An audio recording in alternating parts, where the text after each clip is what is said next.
the old man stopped in the middle of the bridge under the full moon.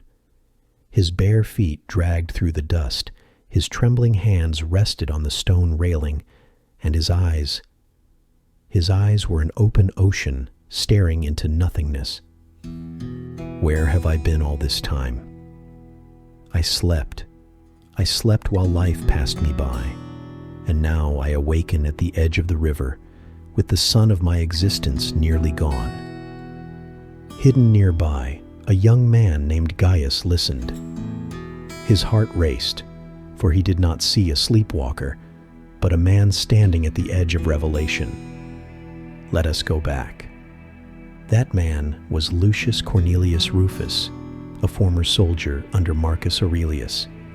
He had marched through distant campaigns, endured the cold of Germania, and countless sleepless nights, always obedient, always faithful. Now, at 85, he lived alone in a small stone house, surrounded by olive trees and vineyards he could no longer tend.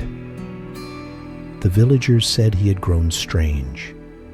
They saw him wandering at night, eyes open yet empty, always stopping at the same place, the old stone bridge over the river.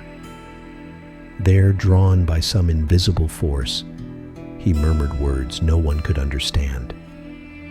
That night, Gaius decided to follow him. The silence was so deep, he could hear the water flowing and the distant song of the crickets. When Lucius stopped at the center of the bridge, the young man held his breath. What he witnessed was not a dream. It was a man facing the truth at the twilight of his life. The next day, Gaius found the old man sitting by his door, gazing at the horizon. When he asked what his words had meant, Lucius smiled, not with his lips, but with his soul. His eyes, a deep shade of blue, seemed to hold entire oceans, not mere pupils, but open windows into a worn heart. In that blue, there was sorrow and a quiet serenity, as if every tear shed had polished an inner mirror. His hands, scarred and weathered by war and labor, trembled softly as they moved. Each wrinkle was a map of time, each callus a story untold. And yet, within their roughness, there was tenderness, as if those hands had longed more to hold flowers than to wield swords. His voice was deep and broken, carrying the echo of centuries. Not loud, but steady, with the rhythm of a man who has seen too much and no longer hurries.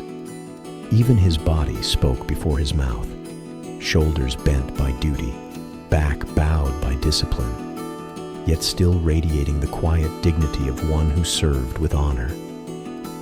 Then he said, with a sigh that was almost a lament, I served Rome. I marched across distant lands. I watched friends and foes die alike. But through it all, I never stopped to live. I followed orders. I obeyed routines. I moved forward like a sleepwalker. Only now, in my final days, do I begin to awaken. Marcus Aurelius once told us, waste no more time arguing about what a good man should be one. And I wasted too much time. Lucius took the young man's hand and gripped it with surprising strength. Do not wait until my age to open your eyes, Gaius. Time is a river. When you try to drink from it, it has already passed.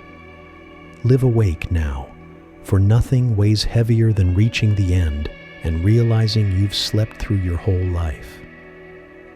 That night changed Gaius forever.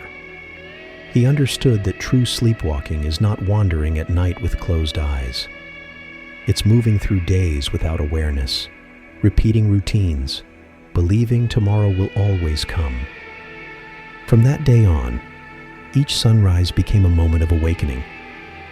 Because even open eyes can be blind if the soul is still asleep. Remember this: time is a river that never flows backward. Today, you can choose to open your eyes, to truly feel, to live with consciousness. For the day will come when you look back, and what hurts most won't be what you did, but what you never dared to do. We live like sleepwalkers. We walk familiar streets, repeat our routines, and speak mechanical words. You've just listened to a new fragment from my book, CARPE OMNIA.